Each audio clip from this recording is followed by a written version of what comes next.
नमस्कार दोस्तों, स्वागत है आप सबका जुडिशरी जंक्शन के इस चैनल पर। अगर आप इलाहाबाद यूनिवर्सिटी और लखनऊ यूनिवर्सिटी की एलएलएम एंट्रेंस की तैयारी कर रहे हैं तो ये वीडियो आपके लिए बहुत ही महत्वपूर्ण होने वाला है, क्योंकि आज के इस वीडियो में हम पढ़ेंगे संविधान के कुछ ऐतिहासिक महत्वपूर्ण संशोधन जो कि हर परीक्षा में जरूर पूछे जाते हैं, चाहे वो जुडिशरी का एग्जाम हो, चाहे वो कोई एंट्रेंस एग्जाम हो या कोई भी ऐसा एग्जाम जिसमें कॉन्स्टिट्यूशन के क्वेश्चन पूछे जाते हैं, उसमें संविधान संशोधन के क्वेश्चन जरूर पूछे जाते हैं। तो वीडियो को अंत तक आप जरूर देखिएगा। तो इसके पहले कि आपने वीडियो नहीं देखी होगी, प्रीवियस जो वीडियो है उसमें मैंने इलाहाबाद यूनिवर्सिटी एलएलएम के एंट्रेंस के लिए टेस्ट एमसीक्यू सीरीज करवाया है, तो उसकी प्लेलिस्ट आपको डिस्क्रिप्शन बॉक्स में मिल जाएगी। अगर आपको वो देखना है तो आप जाकर के वो चैनल पर देख सकते हो। और एक बात और, इस वीडियो में आखिरी में मैंने एमसीक्यू सीरीज भी रखा हुआ है 10 क्वेश्चंस का, ताकि आप अपने आप को चेक भी कर सकें। तो चलिए बिना देर के हुए वीडियो शुरू करते हैं। एक तरफ आप देखेंगे संशोधन संख्या है, उसकी वर्ष है, और दूसरी तरफ उस संशोधन में क्या हुआ था ये बात है। ठीक है, अगर हम देखें प्रथम संविधान संशोधन तो ये हुआ था 1951 में। 1950 में हमारा संविधान लागू हुआ और उसके जस्ट एक साल बाद ही प्रथम संविधान संशोधन हुआ। इसमें क्या हुआ कि जो 9 देखिए पहले जो मूल संविधान था हमारा, उसमें कितने शेड्यूल थे? 8। उसमें 8 अनुसूचियां थी और वर्तमान में कितने हैं? 12 अनुसूचियां हैं। तो जो 4 अनुसूचियां हैं वो संविधान संशोधन के द्वारा जोड़ी गई हैं। तो उसमें से जो 9 शेड्यूल था, 8 के बाद जो 9वां शेड्यूल आया वो किससे जोड़ा गया था? वो जोड़ा गया था प्रथम संविधान संशोधन से। और इसमें क्या जोड़ा गया था? भूमि सुधार से संबंधित कानून इसमें डाले गए थे। और क्या कर दिया गया था? ये बोला गया था कि भूमि सुधार से संबंधित जो कानून 9 शेड्यूल में डाल दिए गए उनकी न्यायिक समीक्षा नहीं होगी। ठीक है, लेकिन सुप्रीम कोर्ट ने बाद में इसकी सीमाएं तय कर दी। तो ये अब बस इतना जानिए कि प्रथम संविधान संशोधन में भूमि सुधार संबंधित कानून जो है 9 शेड्यूल में डाले गए थे और 9 शेड्यूल ऐड किया गया था। उसके बाद है 7वां संविधान संशोधन 1956 में हुआ था ये। अब इसमें क्या हुआ था कि एक आयोग गठन हुआ था, फजल अली आयोग।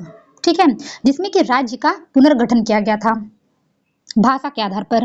और इसमें क्या हुआ था? 14 राज्य और 6 केंद्र शासित प्रदेशों को स्वीकृति मिली थी। उसके बाद आते हैं 9वें संविधान संशोधन 1960 में हुआ था ये। इसमें क्या हुआ था? देखिए 1958 में एक समझौता हुआ था, जिसमें क्या हुआ था कि इंडिया में जो है उन्होंने जो बेरूबाड़ी संघ एक क्षेत्र है जिसको पाकिस्तान को सौंपने के लिए कहा था, तो उसका समर्पण किया गया था 9वें संविधान संशोधन 1960 के द्वारा। ठीक है, उसके बाद 10वां जब संविधान संशोधन हुआ 1961 में। इससे क्या हुआ था? जो दादरा और नगर हवेली है उसको भारतीय संघ में जोड़ा गया था और उसको केंद्र शासित प्रदेश का दर्जा दिया गया था। उसके बाद 12वां संविधान संशोधन ये हुआ था 1962 में। 10वें संविधान संशोधन में क्या हुआ था? दादरा और नगर हवेली था जो उसको केंद्र शासित प्रदेश का दर्जा दिया गया था। और 12वें संविधान संशोधन में क्या हुआ? गोवा, दमन और दीव को जो है केंद्र शासित प्रदेश का दर्जा दिया गया। उसके बाद हुआ 13वां संविधान संशोधन 1962 में।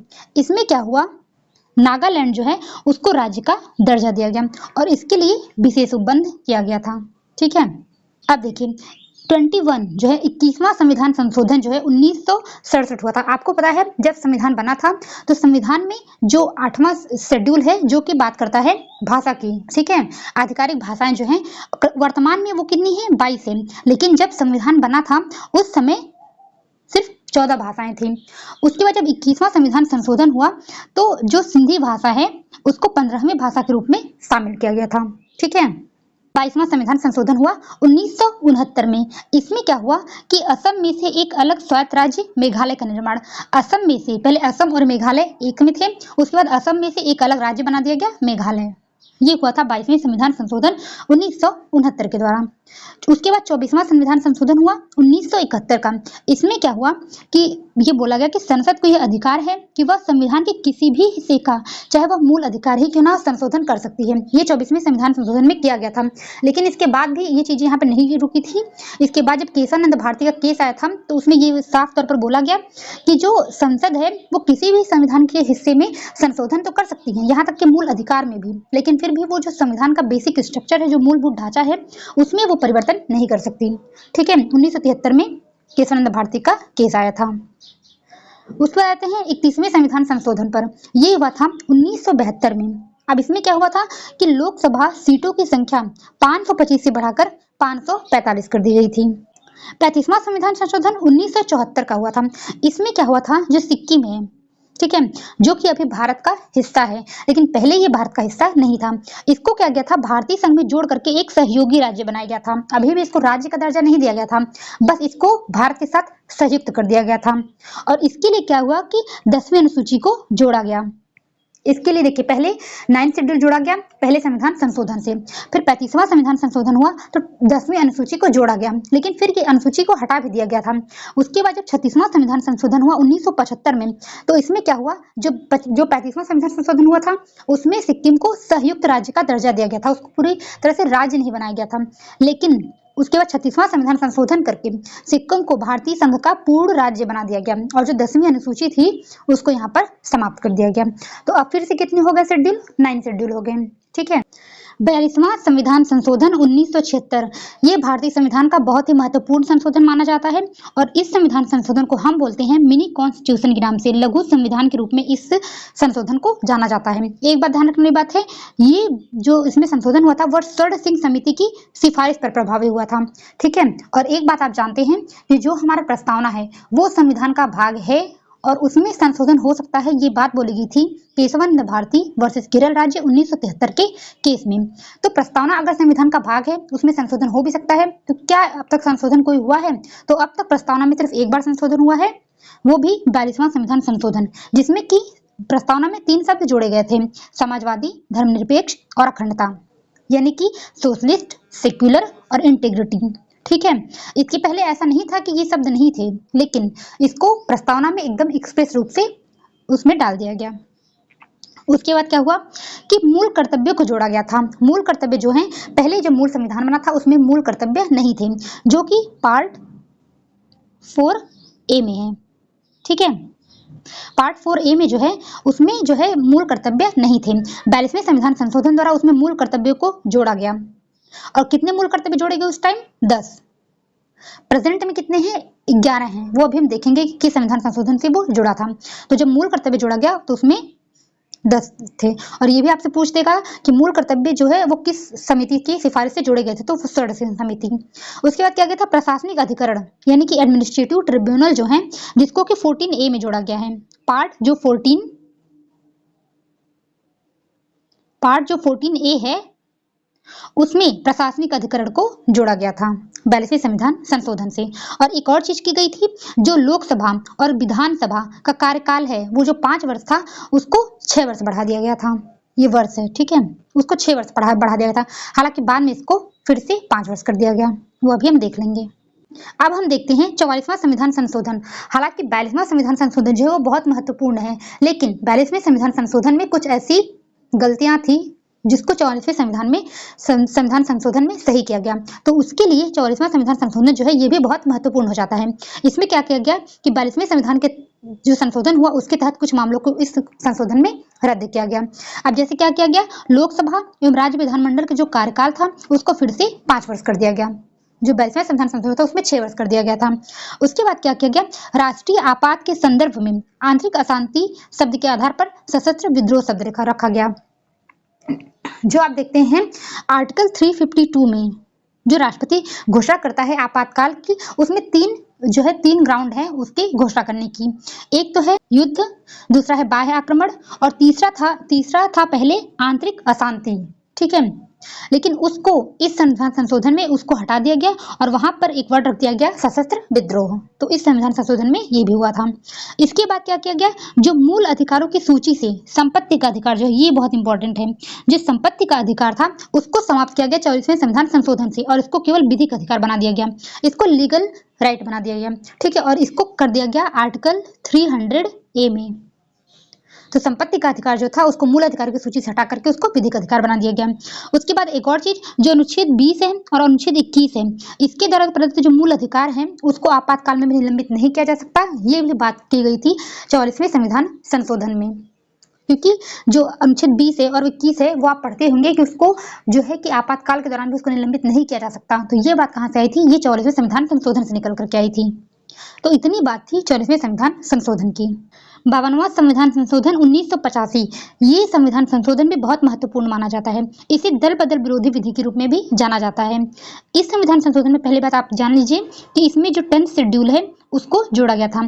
फर्स्ट शेड्यूल कब जोड़ा गया था, वो जो 9th शेड्यूल है वो कब जोड़ा गया था? पहले संविधान संशोधन द्वारा।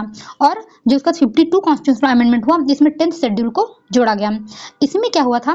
दर बदल विरोधी विधि के रूप में भी इसको जानते हैं। इसका उद्देश्य क्या था? जो राजनीतिक अस्थिरता थी और भ्रष्टाचार थी उसको रोकना था। क्यों? क्योंकि क्या होता था कि कुछ जो MP होते थे, कुछ MLAs होते थे, वो अपने दल को छोड़ करके दूसरे दल में चले जाते थे। तो जो लोग उनको मतदान कर रहे थे, जो उनको जीतने के लिए जो उनको वोट दे रहे थे, उनकी क्या था कि उनको एक उनके जो राइट थी उसकी अवहेलना हो रही थी, इसलिए क्योंकि जिस पार्टी को वोट दे रहे हैं वैसा उस पार्टी का मेंबर छोड़ के दूसरी पार्टी को ज्वाइन कर ले रहा था। तो इसीलिए इसमें क्या बोला गया कि अगर संसद एवं राज्य विधानमंडल के जो सदस्य हैं अगर वो दल बदल करते हैं तो उनको निर्हरित कर दिया जाएगा। ठीक है। उसके बाद 61वां संविधान संशोधन हुआ 1989। ये भी बहुत इंपॉर्टेंट संशोधन है क्योंकि इसमें क्या हुआ था, जो लोकसभा एवं विधानसभा चुनाव जो मतदान की उम्र थी पहले वो क्या थी 21 वर्ष थी, उसको हटा के क्या कर दी गई 18 वर्ष कर दी गई। तो ये भी बहुत ज्यादा इंपॉर्टेंट हो जाता है। 69वां संविधान संशोधन 1991 यानी कि 69th कॉन्स्टिट्यूशनल अमेंडमेंट 1991 जो हुआ था, इसमें क्या हुआ था, जो केंद्र शासित राज्य दिल्ली है इसको क्या हुआ था, राष्ट्रीय राजधानी क्षेत्र बनाया गया था दिल्ली। ठीक है, इसको राजधानी बनाई गई थी। उसके बाद 70वां जो संविधान संशोधन है 1992 में हुआ था। इसमें क्या किया गया था कि जो दिल्ली है, दिल्ली की जो विधानसभा के सदस्य हैं और केंद्र शासित राज्य जो पुदुचेरी हैं उसके जो सदस्य थे उनको राष्ट्रपति निर्वाचन में हिस्सा लेने के लिए उसमें शामिल किया गया था उनको। अब आते हैं एक बहुत ही इंपॉर्टेंट संविधान संशोधन पे, 71वें संविधान संशोधन 1992 में। इसमें क्या हुआ था, आप देखिए, जब मूल संविधान बना था उसमें 14 भाषाएं थी। उसके बाद 21वां संविधान संशोधन हुआ, उसमें एक और भाषा जोड़ी गई, सिंधी भाषा। तो कितने भाषा हो गए? 15। उसके बाद जब 71वां संविधान संशोधन हुआ तो इसमें 3 भाषा जोड़ी गई, कोंकणी, मणिपुरी और नेपाली। ठीक है, तो अब भाषा की संख्या 3 जब और बढ़ गई तो कितनी हो गई? 18 हो गई। आप इसको याद कैसे कर सकते हैं? आप न म क ऐसे याद कर लीजिए, नेपाली, मणिपुरी, कोंकणी। ठीक है, इसको आप ऐसे याद कर सकते हैं। तो अब कितनी संख्या हो गई? अब संख्या हो गई 18। 73वां संविधान संशोधन 1992। अब देखिए, जो 9वीं अनुसूची जुड़ी थी वो जुड़ी थी पहली संविधान संशोधन से। उसके बाद जो 10वीं अनुसूची जुड़ी वो जुड़ी 52वें संविधान संशोधन से। अब उसके बाद जो 11वां अनुसूची जुड़ा वो कब जुड़ा? 73वें संविधान संशोधन 1992 से। और इसमें क्या किया गया, संविधान में एक नया भाग जोड़ा गया, भाग 9 जोड़ा गया जिसको पंचायत नाम दिया गया। ठीक है, तो भाग 9 जो है उसमें पंचायत के बारे में प्रावधान है। ठीक है, संविधान का। उसके बाद जो 74वां संविधान संशोधन हुआ, इसमें क्या किया गया कि 11 तो इसमें जोड़ दिया गया 73वें में। उसके बाद जो 12वीं अनुसूची है वो जोड़ी गई 74वें संविधान संशोधन में। और इसके बाद क्या गया, संविधान में एक और नया भाग जोड़ा गया, भाग 9 क यानी कि 9A। और इसमें क्या प्रावधान किया गया? नगर पालिका का। तो एक बार आप फिर से रिवाइज कर लीजिए, जो 9वीं अनुसूची थी वो फर्स्ट कॉन्स्टिट्यूशनल अमेंडमेंट से जोड़ी गई, 10वीं वो 52वें संविधान संशोधन से जोड़ी गई, उसके बाद 11वीं जो थी वो 73वें संविधान संशोधन से जोड़ी गई, और जो 12वीं अनुसूची थी वो 74वें संविधान संशोधन से जोड़ी गई। 86वें संविधान संशोधन 2002, ये भी बहुत ज्यादा इंपॉर्टेंट संविधान संशोधन है क्योंकि इसमें हर जगह परिवर्तन किए गए थे, चाहे वो मूल अधिकार हो, चाहे वो DPSP हो या मौलिक कर्तव्य हो, हर जगह पे चेंजेस किए गए थे। तो अगर हम देखें इस संविधान संशोधन से पहले क्या हुआ था, तो आर्टिकल 21A एक नया अनुच्छेद जोड़ा गया था भारतीय संविधान में, जिसमें जो शिक्षा का अधिकार है उसको मूल अधिकार बनाया गया आर्टिकल 21A में। ठीक है, अब जो इसमें क्या कर दिया गया कि जो राज्य है उसको 6 से 14 वर्ष तक के बच्चों के लिए निःशुल्क प्रारंभिक शिक्षा की व्यवस्था करनी चाहिए। और ये बात पहले कहाँ थी? ये थी पहले आर्टिकल 45 में, जो कि DPSP का पार्ट है। DPSP में था, इसका मतलब ये इन्फोर्सेबल नहीं था। उसके बाद जब इसको फंडामेंटल राइट में कर दिया गया, इसका मतलब अब ये इन्फोर्सेबल हो गया।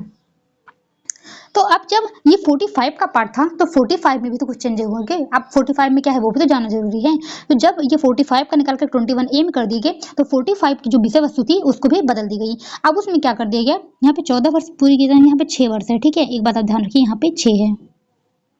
अब क्या कर दिया गया कि राज्य सभी बालकों को जो 6 वर्ष की आयु पूरी किए जाने तक निःशुल्क और अनिवार्य शिक्षा देने के उपबंध करने का प्रयास करेगा।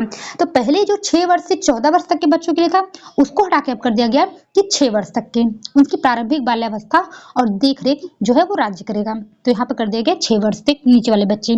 उसके बाद मूल कर्तव्य में भी एक नया कर्तव्य जोड़ा गया। आप जब मूल कर्तव्य जो 42वां संविधान संशोधन हुआ था उसमें मूल कर्तव्य जोड़े गए थे, और उस टाइम कितने मूल कर्तव्य जोड़े गए थे? 10। उसके बाद एक और मूल कर्तव्य जोड़ा गया 11वां, वो किस संविधान संशोधन जोड़ा गया, वो 86वें संविधान संशोधन से जोड़ा गया। 51 एक जो था उसके तहत एक और मूल कर्तव्य जोड़ा गया। ठीक है, और उसमें क्या बोला गया, ये भी शिक्षा से संबंधित था कि हर भारतीय नागरिक का कर्तव्य होगा कि वह बच्चों को, चाहे वह उसके माता पिता हों या अभिभावक हों, 6 और 14 वर्ष की उम्र तक शिक्षा की सुविधा उपलब्ध कराएं। ठीक है, तो जो 86वां संविधान संशोधन है उसको आप 86 से शिक्षा ऐसे याद कर लीजिए आप। ठीक है, इसमें शिक्षा की ही बात की गई है हर जगह पे। उसके बाद हम आते हैं 89वां संविधान संशोधन 2003 में किया गया। इसमें क्या किया गया कि राष्ट्रीय अनुसूचित जाति एवं जनजाति आयोग को 2 भागों में विभाजन कर दिया गया। पहले क्या था कि जो national committee of schedule caste और national committee of schedule tribes, ठीक है, दोनों एक में थे। उसके बाद इन दोनों को विभाजित कर दिया गया। जो national committee of schedule cast है यानी कि राष्ट्रीय अनुसूचित जाति, ठीक है, इसको कर दिया गया आर्टिकल 338 में। पहले इसी में दोनों था, उसके बाद यहां से निकाल करके एक और आर्टिकल बना दिया गया आर्टिकल 338A, और इसमें क्या कर दिया गया, राष्ट्रीय अनुसूचित जाति आयोग यानी कि national committee of scheduled tribes, इसको बना दिया गया। तो अब क्या हो गया, जनजाति आयोग बना दिया गया। ठीक है, ट्राइब्स के लिए। तो अब 2 आर्टिकल हो गए, एक 338 और 338A। तो इसमें शेड्यूल कास्ट की बात कर दी गई, इसमें शेड्यूल ट्राइब्स की बात कर दी गई। उसके बाद है 91वें संविधान संशोधन 2003 में, ये भी हुआ था। ठीक है, 89 भी इसी में हुआ था, 91 भी इसी में हुआ था। इस संविधान संशोधन में क्या हुआ था कि केंद्रीय मंत्रिपरिषद में जो प्रधानमंत्री समेत के 2, एक तो राज्य में जो मुख्यमंत्री समेत है और केंद्र में प्रधानमंत्री समेत, दोनों में क्या बात की गई कि जो लोकसभा की कुल सदस्य संख्या होगी वो 15% से अधिक नहीं होगी। यानी जो मंत्री हैं वो जितनी भी पूरी लोकसभा है उसमें से मंत्री कितने लोग बन सकते हैं, सिर्फ 15%, वो भी जो प्रधानमंत्री के उनको मिला करके। ठीक है, वैसे ही राज्य में भी किया गया, लेकिन जो राज्य में बात की गई उसमें एक और बात जोड़ दी गई कि जो न्यूनतम संख्या है वो 12 से कम नहीं होगी, उसमें ये बात बोल दी गई। लेकिन केंद्र में ऐसा कुछ भी प्रावधान नहीं किया गया है, केंद्र में बस ये कहा गया है कि प्रधानमंत्री समेत 15% से अधिक नहीं होगी। उसके बाद एक और बात वहां पर की गई कि अगर संसद का कोई सदन किसी भी सदन का सदस्य है, वैसे ही सेम राज्य में भी की गई, अगर राज्य विधानमंडल का कोई भी सदन है का सदस्य है, अगर दल बदल के आधार पर सदस्यता से निर्हरक किया जाता है तो वह सदस्य मंत्री पद के लिए वो निर्हरक हो जाएगा। जो कि 52वें संविधान संशोधन में दल बदल विरोधी कानून लाया गया था, उसमें अब ये जो है 91 में क्या बात कर दी गई कि अगर दल बदल जो है उसमें अगर उसके आधार पर कोई सदस्य निर्हरक करार दिया जाता है तो मंत्री पद से वो निर्हरक हो जाएगा, उसको मंत्री पद भी त्यागना पड़ेगा। ये बोल दिया गया 91st कॉन्स्टिट्यूशनल अमेंडमेंट 2003 में। 92 संविधान संशोधन अधिनियम 2003, इस केस में क्या किया गया कि जो 8वीं अनुसूची थी जो कि आधिकारिक भाषा से संबंधित है उसमें 4 अन्य भाषाएं जोड़ी गई। ठीक है, एक बात आप यहाँ पे ध्यान से समझ लीजिए, जो 21st अमेंडमेंट हुआ था इसमें एक भाषा जोड़ी गई थी, सिंधी। ठीक है, उसके बाद 71वां संविधान संशोधन हुआ, इसमें 3 भाषा जोड़ी गई, नेपाली, मणिपुरी और कोंकणी। उसके बाद 92 संविधान संशोधन हुआ, इसमें 4 भाषा जोड़ी गई। अगर आप इसको ट्रिक से याद करना चाहें, अगर आप इसको जोड़ देते हैं तो कितना हो गया, ये 2 हो गया और ये 7 2 कितना हो जाएगा 9, यानी 92 संविधान संशोधन में और 3 1 4 भाषा जोड़ी गई। ठीक है, तो आप ऐसे भी इसको याद कर सकते हैं। इसमें क्या 4 भाषा जोड़ी गई, बोंडो, डोंगरी, मैथिली, संथाली। तो अब टोटल कितनी भाषाएं हो गई, अब टोटल हो गई 22 भाषाएं। पहले 14 थी, एक ये जुड़ा 15 हुआ, 3 ये जुड़ा 18 हुआ, उसके बाद ये 4 जुड़ गया तो 22 भाषाएं टोटल हो गई। तो वर्तमान में कितनी भाषाएं हैं, वर्तमान में 22 भाषाएं हैं। 96 संविधान संशोधन 2011 में हुआ, इसमें क्या बोला गया, जो उड़िया है उसके स्थान पर उड़िया शब्द कर दिया गया। ठीक है, 8वीं अनुसूची में ये भी सम्मिलित है। 97 संविधान संशोधन हुआ, ये भी 2011 में हुआ। ठीक है, इस संविधान द्वारा क्या किया, सहकारी समिति को एक संवैधानिक स्थान दिया गया, जो कोऑपरेटिव सोसाइटी होती है उनको संवैधानिक स्थान और संरक्षण प्रदान किया गया। सहकारी समिति बनाने का एक अधिकार मौलिक अधिकार बन गया। अनुच्छेद 19 में संशोधन कर दिया गया और उसमें इसको जोड़ दिया गया सहकारी समिति को भी। 99 संविधान संशोधन अधिनियम 2014, देखिए पहले क्या हुआ था, जो हाई कोर्ट है और सुप्रीम कोर्ट है उसके जो जज हैं उनकी नियुक्ति और उनका जो ट्रांसफर था उसके लिए कॉलेजियम प्रणाली थी। ठीक है, अब 99 संविधान संशोधन 2014 करके क्या किया गया, एक एनजेएसी की स्थापना कर दी सरकार ने। National judicial appointment commission. अब इसमें क्या था, इसमें सरकार का भी हस्तक्षेप आ गया, तो इसमें इसकी स्थापना की गई थी। तो अब क्या हुआ, जब सरकार का हस्तक्षेप आ गया तो कहीं ना कहीं न्यायपालिका की स्वतंत्रता प्रभावित हो गई थी, क्योंकि न्यायपालिका का स्वतंत्रता जो है वो भी एक संविधान का मूल ढांचा है, तो अगर उसमें प्रभाव आ रहा है तो ये सही नहीं था। तो उसके बाद क्या किया गया, 2015 में सर्वोच्च न्यायालय ने इसे असंवैधानिक एवं रद्द घोषित कर दिया और पुनः जो कॉलेजियम प्रणाली थी उसको शुरू कर दी। ठीक है, यही एकमात्र संविधान संशोधन है जिसको कि आज तक रद्द कर दिया गया है। ठीक है, ये आपको ये ध्यान रखना है। उसके बाद आते हैं 100वां संविधान संशोधन 2015 में हुआ था। इसमें क्या हुआ था कि भारत द्वारा कतिपय भूभाग का अधिग्रहण एवं कुछ अन्य भूभाग को बांग्लादेश को हस्तांतरण, मतलब अदला बदली हुई थी। कुछ बांग्लादेश की हिस्सा जो है भारत में लिया गया था और भारत का कुछ हिस्सा बांग्लादेश को दिया गया था। इसको बोलते हैं 3 बीघा कॉरिडोर। ठीक है, 3 बीघा कॉरिडोर था, उसी की अदला बदली हुई थी। अब आ जाते हैं हम 101वां संविधान संशोधन जो कि 2016 में हुआ था। ठीक है, और ये लागू हुआ था 1 जुलाई 2017 को। इसमें क्या होता है, जीएसटी की व्यवस्था लागू की गई थी। जीएसटी, ये बात आप ध्यान रखिए। एक और बात ध्यान रखिए, किसकी सिफारिश पर की गई थी, ये विजय केलकर समिति की सिफारिश पर। और जो जीएसटी है ये समवर्ती सूची का विषय है। और जीएसटी क्या होता है, ये एक इनडायरेक्ट टैक्स होता है। 102वां संविधान संशोधन 2018, इसमें क्या हुआ था, जो राष्ट्रीय पिछड़ा वर्ग आयोग है यानी कि जो ओबीसी है उसको संवैधानिक दर्जा दिया गया था। अनुच्छेद 338 ख जोड़ा गया। आपको पता है 338 था, उसमें क्या था, एससी की बात की गई थी। 338 ए में एसटी की बात की गई, उसके बाद 338 बी भी जोड़ दिया गया और इसमें ओबीसी को संवैधानिक दर्जा प्रदान किया गया। 103वां संविधान संशोधन ये हुआ था 2019 में, जिसको आप ईडब्ल्यूएस के नाम से बहुत अच्छे से जानते होंगे। तो 103वें संविधान संशोधन से ईडब्ल्यूएस का कॉन्सेप्ट आया था कि जो आर्थिक रूप से कमजोर सामान्य वर्ग है उसके लिए 10% आरक्षण की व्यवस्था की गई थी इसमें। उसके बाद आते हैं 104वां संविधान संशोधन अधिनियम 2019। ठीक है, एक इसमें लिखा हुआ है 126वां संविधान संशोधन विधेयक। ये इसलिए लिखा हुआ है क्योंकि जो संविधान संशोधन विधेयक है ये 126वां है। जरूरी नहीं कि जितने भी संविधान संशोधन आए वो सारे पारित ही हो जाएं। ठीक है, पारित जो हुआ था वो 104वां संविधान संशोधन है ये। इसमें क्या होता है, 2 दिसंबर 2019 को 126वां संविधान संशोधन जो है वो पारित किया गया। इसमें अनुच्छेद 334 में संशोधन किया गया था। और इसमें क्या किया गया कि जो लोकसभा और विधानसभा में जो अनुसूचित जाति हैं और जनजाति यानी कि जो एसटी कम्युनिटीज हैं उनका आरक्षण जो था वो 10 वर्ष के लिए और बढ़ा दिया गया था।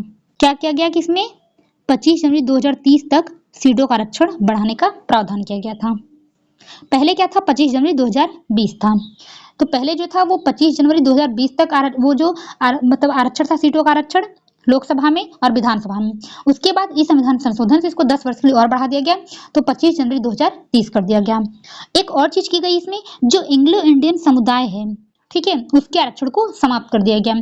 देखिए, जो लोकसभा है और विधानसभा है, लोकसभा में 2 एंग्लो इंडियन होते थे और विधानसभा में 1 एंग्लो इंडियन, तो इस चीज को यहाँ पर समाप्त कर दिया गया था। 105वां संविधान संशोधन अधिनियम 2021 ये लागू हुआ था 18 अगस्त 2021 को। इस केस में क्या हुआ था, जब देखिए जब 102वां संविधान संशोधन हुआ था जिसमें कि ओबीसी के लिए एक कमीशन बना था, national commission for backward classes. तो उसके बाद अब इस संशोधन में क्या किया गया कि राज्यों को यह अधिकार दिया गया कि वो सूची बना सके कि जो ओबीसी वर्ग है वो कौन सी है, उनको पहचानने की शक्ति दी गई इस संविधान संशोधन में। अब तक जो 105 संविधान संशोधन हुए वो पूरी तरह से हो चुके हैं, लेकिन जो 106वां संविधान संशोधन है ये अभी सिर्फ पारित हुआ है, ये लागू नहीं हुआ है। लेकिन इसको हम थोड़ा इसको जान लेते हैं कि ये क्या था। 106वां जो संविधान संशोधन था ये प्रस्तावित हुआ था, ये केवल प्रस्तावित है, ये पारित, यहाँ पारित आप हटा दीजिए क्योंकि ये सिर्फ लागू नहीं हुआ, ये पारित हो चुका है। ये 28 सितंबर 2023 को इस पे प्रेसिडेंट द्रौपदी मुर्मू जो है उनकी इसमें सहमति मिल चुकी है, लेकिन अभी तक ये लागू नहीं हुआ था। इसमें क्या हुआ था कि जो महिलाएं हैं उनको विधानसभा में और संसद में 33% जो है आरक्षण देने का प्रस्ताव किया गया था और इसे महिला आरक्षण बिल के नाम से भी जाना जाता है। और ये जो है ये पारित हो चुका है, ये सिर्फ अभी लागू नहीं हुआ है, लेकिन इसको भी आप जानते रहिए कि ये क्या था, हो सकता है ये एग्जाम में पूछ ले, तो इतनी बातें आप ध्यान रखिए। अब जैसा कि मैंने स्टार्टिंग में बताया था कि हम कुछ एमसीक्यू क्वेश्चंस करेंगे, तो क्वेश्चन हम कर लेते हैं पहले। कुछ हम देख लेंगे, इसकी तरफ से आपको पता चलेगा कि कैसे क्वेश्चन पूछे जा सकते हैं। तो एक तरफ दिया हुआ है सूची जिसमें कि संशोधन के नाम है और दूसरी तरफ उस संशोधन में क्या हुआ था इसकी सूची है। दोनों को आपको मिलाना है और करेक्ट कौन सा आंसर होगा इसमें से वो बताना है। तो पहला है 42वां संविधान संशोधन 1976। इसमें क्या हुआ था कि संविधान की उद्देशिका में 3 शब्द जुड़े हुए थे प्रस्तावना में, समाजवाद, पंथनिरपेक्ष और अखंडता। तो फर्स्ट का हो जाएगा 3। तो फर्स्ट का 3 किसमें है, ए में है और सी में है। तो आंसर जो है इन्हीं दोनों में से हो सकता है। उसके बाद अगर हम 52वें संविधान संशोधन की बात करें तो इसमें क्या गया था, दल बदल निरोगिता, यानी कि बी का 1 हो जाएगा। तो बी का 1 किसमें है, इन दोनों में ही है, यानी कि अभी भी ये दोनों हो सकते हैं। उसके बाद हम 62वां संविधान संशोधन हो सकता है अभी आपको पता नहीं हुआ, लेकिन 21वां संविधान संशोधन हमने ये पढ़ा था। तो इस संविधान संशोधन में क्या हुआ था कि जो सिंधी भाषा है ये 15वीं भाषा के रूप में जो 8th शेड्यूल है उसमें शामिल किया गया था। तो डी का हो जाएगा दूसरा। तो डी का दूसरा किसमें है, ये इसमें है, यानी कि जो ए आंसर है वो गलत हो जाएगा, इसका ऑप्शन नंबर 3 जो है वो सही हो जाता है। और उसके बाद हम ये मिला लेंगे 62वां संविधान संशोधन। इसमें क्या हुआ था कि लोकसभा और राज्य विधानसभा में अनुसूचित जाति और अनुसूचित जनजाति के लिए स्थानों को आरक्षण को इसमें बढ़ाया गया था। ठीक है, तो इसका ऑप्शन 3 जो है वो सही आंसर हो जाएगा। इसके बाद हम क्या देखते हैं, by which constitutional amendment the total number of ministers including the prime ministers in the council of ministers shall not exceed 15% of the total number of members of the house of the people. संविधान संशोधन के अनुसार मंत्रिमंडल में प्रधानमंत्री सहित कुल मंत्रियों की संख्या लोकसभा के सदस्यों की कुल संख्या के 15% से अधिक नहीं होनी चाहिए। किस संविधान संशोधन में बोला गया? Option A 91st, option B 92nd, option C 93rd, option D 95th। तो इसका राइट आंसर क्या हो जाएगा? 91st अमेंडमेंट में ये बात बोली गई थी कि लोकसभा में और साथ साथ विधानसभा में भी जो है 10% से अधिक 15% से अधिक संख्या नहीं होनी चाहिए, प्रधानमंत्री समेत और राज्य में मुख्यमंत्री समेत। ठीक है। गुड्स एंड सर्विस टैक्स यानी GST was brought into operation throughout India by, माल एवं सेवा कर जो है वो संपूर्ण भारत में किस संविधान संशोधन से लागू हुआ? ऑप्शन ए जो है 100वां संविधान संशोधन, ऑप्शन बी 101वां संविधान संशोधन, ऑप्शन सी 96 और ऑप्शन डी 97। तो इसका राइट आंसर क्या हो जाता है? ऑप्शन नंबर बी 101वां संविधान संशोधन जो हुआ था उसके द्वारा जीएसटी जो है वो लागू हुआ था भारत में।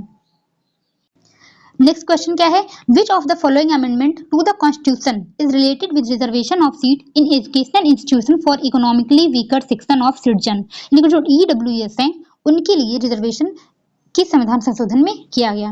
ऑप्शन ए 123वां संविधान संशोधन, ये तो हुआ ही नहीं है, ये तो अभी एकदम ही गलत हो जाएगा। ऑप्शन बी है 101st, ऑप्शन सी है 103rd, ऑप्शन डी है 102nd। तो इसका राइट आंसर क्या हो जाएगा? Option number C. जो 103वां संविधान संशोधन होता है इसमें ईडब्ल्यूएस के लिए 10% आरक्षण की व्यवस्था की गई थी एजुकेशनल इंस्टीट्यूशन में। नेक्स्ट क्या है, the 10th schedule was appended with the constitution of India, भारतीय संविधान में 10वीं अनुसूची को किस संविधान संशोधन से जोड़ा गया था? Option A 52nd, option B 42nd, option C 35th, option D none from the above. इसका राइट आंसर हो जाता है ऑप्शन नंबर ए 52nd जो कॉन्स्टिट्यूशनल अमेंडमेंट है उसके द्वारा भारतीय संविधान में 10th शेड्यूल को जोड़ा गया था जिसमें दल बदल विरोधी कानून आया था। Out of the following which is called as mini constitution, संविधान में जो मिनी कॉन्स्टिट्यूशन यानी कि सूक्ष्म संविधान उसको किस संशोधन उसको नाम से जाना जाता है? Option A 44th constitutional amendment, option B 42nd constitutional amendment, option C government of India act 1919, option D government of India act 1935। इसका राइट आंसर हो जाता है option number B 42nd constitutional amendment को मिनी कॉन्स्टिट्यूशन के नाम से जाना जाता है। नेक्स्ट आ जाता है, by which amendment of the constitution the service tribunal was established? Option A 39th amendment, option B 44th amendment, option C 40 amendment, option D 42nd amendment. इसका राइट आंसर हो जाता है option number D 42nd constitution amendment से जो है service tribunal का गठन किया गया था। और सर्विस ट्रिब्यूनल जो है ये है आर्टिकल 323 कैपिटल ए में। नेक्स्ट है द कॉन्स्टिट्यूशन 100th अमेंडमेंट जो 100वां संविधान संशोधन हुआ था वो किस रिलेटेड है? Option A validate full enforcement of the original land boundary agreement between India and Bangladesh 1974, option B authorise enforcement of revised version of land boundary agreement between India and Bangladesh, option C established of national judicial appointment commission. Option D addition of Garo and Mizo language to the 8th schedule. इसका right answer हो जाता है option number B. इस case में क्या हुआ था कि जो भारत और बांग्लादेश के बीच में 3 बीघा कॉरिडोर जो था उसका आदान प्रदान किया गया था। नेक्स्ट है the power of the parliament to amend the constitution of India is a constituent power laid down in article 368 by. Bharat के संविधान को संशोधित करने की जो संसद की शक्ति है वो संवैधानिक शक्ति है जो अनुच्छेद 368 में दी गई है। ये किस संशोधन द्वारा बोला गया था? Option A 24th amendment act, option B 26th amendment act, option C 42nd, option D 44th amendment act. इसका राइट आंसर है option number B, sorry A 24th amendment act जो था उसके द्वारा ये बोला गया था।